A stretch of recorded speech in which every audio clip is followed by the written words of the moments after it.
स्वागत है आप सभी का। मैं हूं साहिल खान और आप देख रहे हैं साहिल की डायरी।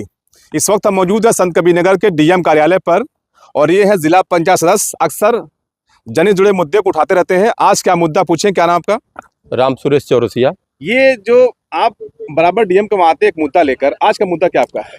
आज का मुद्दा है जो श्रम विभाग द्वारा संचालित है, इस सरकार का सबसे महत्वपूर्ण योजना अटल आवासीय विद्यालय जो हर मंडल में बना है और कक्षा 6 में वहाँ एडमिशन होता है। 140 सीटें हैं।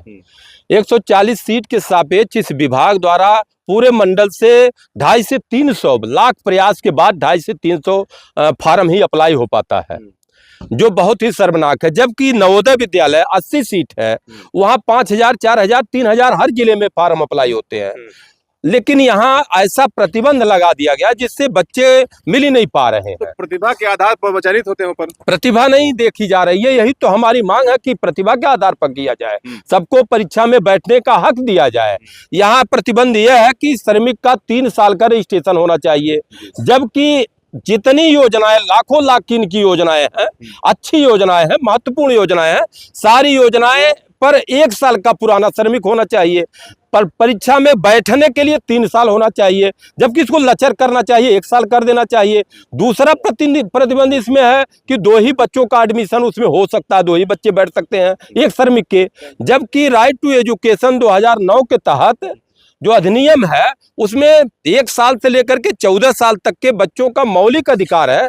कहीं कोई प्रतिबंध नहीं है, चाहे वो गवर्नमेंट ऑफ इंडिया का हो चाहे गवर्नमेंट ऑफ यूपी का हो। उसमें ये तो नहीं कि हम दो हमारे दो वाला हिसाब चला रहे हैं। ऐसा अगर चलाना है तो विद्यालय देश और प्रदेश के सभी बच्चों को लागू करना चाहिए। क्या पहले इसका शिकार श्रमिकों को ही, गरीबों को, बच्चों पर ही लागू करना चाहिए? ऐसा नहीं होना चाहिए। इसका कोई विरोध नहीं करता। अगर ऐसे स्पष्ट नीति हो जाए कि हम दो, हमारे दो का बच्चा चलेगा, तो पूरे देश और पूरे प्रदेश में हर विभाग द्वारा जो भी विभाग संचालित करते, शिक्षा विभाग के जहाँ भी विद्यालय हैं, चाहे यूपी सैनिक हो, न्यू सैनिक हो, ऑल इंडिया सैनिक हो, CHS विद्यालय हो या प्राइवेट हो या और अन्य विद्यालय जो नवोदय विद्यालय जैसे हैं, आवासीय विद्यालय, सब में ये प्रतिबंध होना चाहिए। लेकिन भैया ऐसा प्रतिबंध 2 बच्चों का कहीं नहीं है, केवल अटल आवासीय विद्यालय में है। इसी कारण से इनको बच्चे, इसका फार्म नहीं मिल पा रहा है।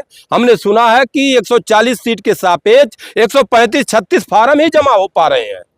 हाँ, जबकि लेखपाल, कानूनगो से लेकर के प्रधान और शिक्षा विभाग के अधिकारी, श्रम विभाग के सब लोग महीनों फार्म खोजते हैं गांव पर। शिक्षा से महरूम हो रहे हैं बच्चे, उनके एकदम महरूम हो रहे हैं। अगर ये बच्चे पढ़ने पाते हैं, फार्म ज्यादा से ज्यादा 4000 फार्म, 5000 फार्म जब जमा होता तो 4-5 हजार बच्चे पढ़ना चालू कर देते। पढ़ाई का एक माहौल डेवलप होता है, इससे शिक्षा का एक लहर बनता है, बच्चों का IQ लेवल डेवलप होता है, जो परीक्षा में पास करे, मेरिट के आधार पर उनका किया जाए। हमारी ये मांग है। क्या मुलाकात में क्या बोले? मुलाकात में उन्होंने कहा कि जो हमने मुख्यमंत्री को संबोधित ज्ञापन माननीय डीएम साहब को दिया है, उन्होंने कहा कि इसको हम पहुंचाएंगे, आपका मुद्दा बहुत जेन्युइन है, इस पर कार्रवाई होगी। फिलहाल देखने वाली बात होगी इस बार इनके मुद्दे पर सरकार क्या ध्यान देती है कि नहीं। लेकिन जिस तरह से कहते हैं कि श्रमिक के जो 2 बच्चे का जो नियम लागू किया गया, 2 बच्चे ही पढ़ सकते हैं, इस नियम को खत्म करके जितने बच्चे उनको पढ़ाए जाए। आप बने रहिए साहिल डायरी के साथ। जय हिंद, जय भारत।